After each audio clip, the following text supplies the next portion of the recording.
Border on the ballot, thousands of illegal migrants rushing to cross the border before the possible transition of power in January. They say that the free lunch is most likely coming to an end. That's according to reporting from the New York Post. Joining us now, New York Congresswoman Claudia Tenney.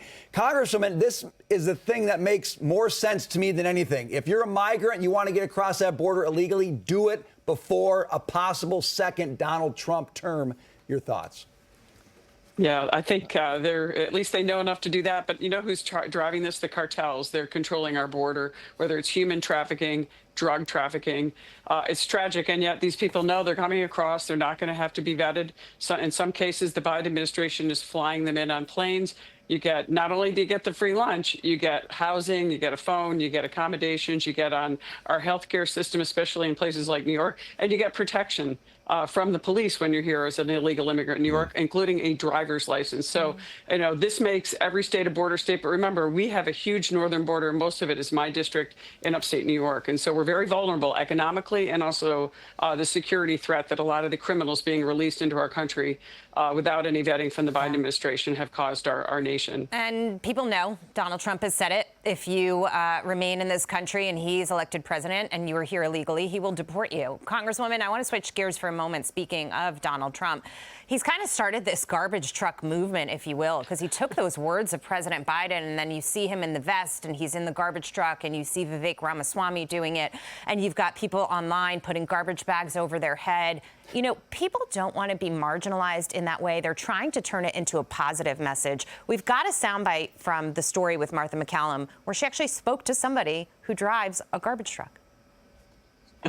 Didn't really believe it at first till I picked up the phone, talked to the guy myself. And then I guess after a little conversation, he knew somebody that I knew within the industry down in the area. Went out into our lot, found a nice looking garbage truck and hopped in it and started heading down to Green Bay. Started up the truck. I blew the air horn. And then he looked over at me. He said, "Can you take me for a ride in this thing?" Yeah, I can do that.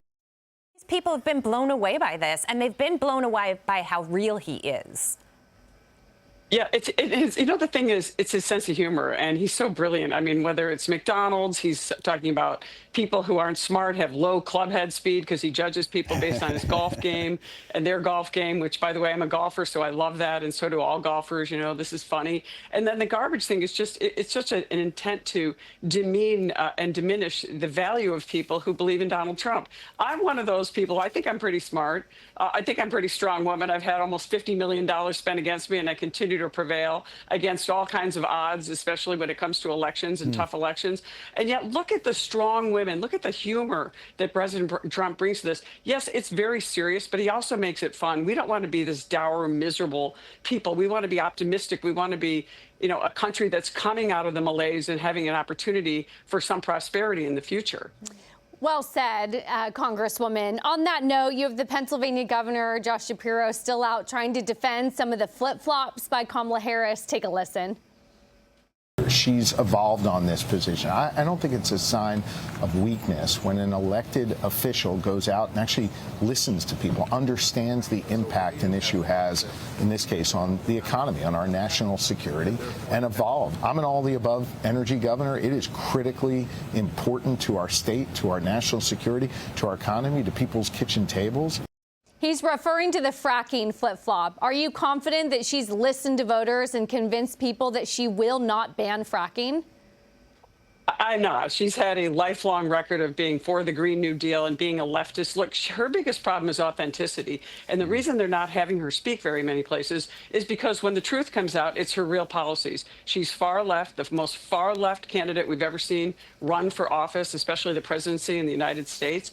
And she can't even be authentic when she comes to these issues. She didn't evolve in just a few weeks. She came to the state, which is critically important to the presidential election, Pennsylvania, who has done safe natural gas exploration. Unlike New York, we're not allowed to do that. It could change the world, give us security, give us prosperity, much like Pennsylvania has. Look, she's just phony, and people get it. And she's not funny. She's not humorous. She's not inspiring. Yeah. She's not optimistic. She wants to take everything away from us, and now she wants to cover it up. Well, when you flip-flop, Congresswoman, just call it an evolution, and it sounds a lot better. Good to see you, Claudia Tenney. Appreciate it. Great to see you guys.